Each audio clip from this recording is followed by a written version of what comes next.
बहुत ही मशहूर शिक्षाविद हैं और जो लोग भी मोबाइल या टेलीविज़न पे कुछ भी देखते हैं उसमें ओझा जी उनको ज़रूर दिखते हैं। ओझा जी, आपका मैं बहुत शुक्रिया अदा करता हूं और आपके साथ सुलखान सिंह जी भी और हमारे साथ दीपक सिंघल जी भी हैं और ब्रजेश पाठक जी हमारे साथ जुड़े हुए हैं, राज्य के उप मुख्यमंत्री हैं, वो भी आपके साथ सुन रहे हैं और हम लोग चर्चा कर रहे हैं बिल्कुल एक अलग विषय पर, राजनीति से इतर, कि इस देश के सामने, इस प्रदेश के सामने और एक नागरिक के तौर पर आप क्या चुनौतियां महसूस करते हो? सर, सबसे पहले तो मैं सारे अतिथियों को प्रणाम कर रहा हूं और सबको नववर्ष की शुभकामनाएं दे रहा हूं। आज की जो नेशनल पॉलिटिक्स है और नेशन का कॉन्सेप्ट है, उसमें जो राजा है वो प्रजा है। We the people of India solemnly resolve, हम भारत के लोग। तो सबसे बड़ी चुनौती जो हमारे सामने इस वक्त है कि ये जो भारत के लोग हैं ये समझें कि हम राजा हैं और हमें क्या चाहिए। और इसके लिए जो सबसे बड़े, जिस चीज पे सबसे ज्यादा काम कर रही है कि एजुकेशन एम्प्लॉयमेंट के लिए ना हो, एजुकेशन एनलाइटनमेंट के लिए हो, विद्या से विवेक पैदा हो। सर, 1787 में 13 कॉलोनियों ने मिलकर एक देश बनाया, यूनाइटेड स्टेट्स ऑफ अमेरिका। आज वो सुपर पावर है और सारी दुनिया के लोग वहां की यूनिवर्सिटियों में पढ़ना चाहते हैं, स्टैनफोर्ड, कोलंबिया, टेक्सास, बॉस्टन।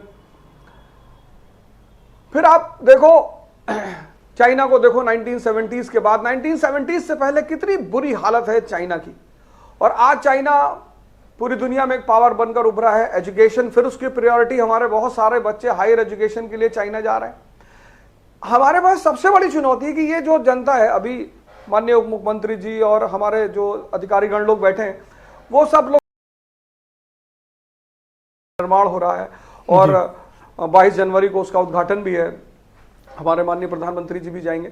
तो भगवान राम का तो मंदिर बन गया, अब उनका जो संदेश है, जो उनका मॉडल है, जिसको मैं कहता हूं श्री राम से प्रभु राम तक का मॉडल, कि श्री राम बनकर वो घर से निकले और प्रभु राम बनकर वापस आए, और उनको पता है त्याग और तपस्या का महत्व। अपने बेटों को भी आश्रम में रखा, लौकुश, वो इतने महान बने कि उन्होंने भगवान को ही बांध दिया। तो शिक्षा पद्धति में ये जो लौकुश मॉडल है कि आइंस्टीन के साथ पतंजलि, अगर इसका सम्मिश्रण किया जाए और शिक्षा पद्धति को सुधार और व्यवहारिक स्तर पर और प्रमोट किया जाए, स्किल डेवलपमेंट किया जाए। 1868 जापान एक मामूली सा कंट्री है एशिया का, लेकिन उसने अपनी शिक्षा को पकड़ा सबसे पहले, क्योंकि उसको पता था कि शिक्षा रोशनी का काम करेगी। और जैसे ही जनता जागरूक होगी, राष्ट्र का हर वर्ग जागरूक होना शुरू हो जाएगा। और सर 1910 में जापान वर्ल्ड पावर बन गया। सर, तो मेरे हिसाब से जहां मैं हिस्ट्री को देखता हूं, और हिस्ट्री मेरे लिए गाइड की भूमिका अदा करती है, और मैं 1787 के अमेरिका को देखता हूं, 1868 के जापान को देखता हूं, फिर 1970s के चाइना को देखता हूं, तो हमारे पास किसी चीज की कमी नहीं है। सर, ह्यूमन रिसोर्स है, नेचुरल रिसोर्स है, अच्छे अधिकारी हैं, अच्छे राजनेता हैं, सब कुछ है। लेकिन अगर हम वो जागृति वाला काम कर ले जाए सर, यानी विद्या को विवेक के विकास का माध्यम बना लें, तो बहुत सारी चुनौतियां अपने आप खत्म हो जाएंगी। सर, आप तो बहुत हजारों छात्रों से मिलते हैं, यूथ से मिलते हैं, इंटरेक्ट करते हैं, आप क्या उनमें कमिटमेंट पाते हैं, किस चीज़ की कमी पाते हैं और क्या मानते हैं कि उनमें बहुत बेहतर है? सर, सबसे पहली बात तो आज का जो यूथ है, आप देखिए व्यवहारिकता देखिए, मतलब आदमी बीए करने के बाद, बीएससी करने के बाद कम से कम इतनी समझ तो उसके अंदर पैदा हो जाएगी कि वो अपनी जीविका चला ले। अब कहीं पर चपरासी की वैकेंसी निकली थी, वहां पे समाचार आया कि भाई पीएचडी किए हुए लड़के वहां पर जाकर लाइन में खड़े।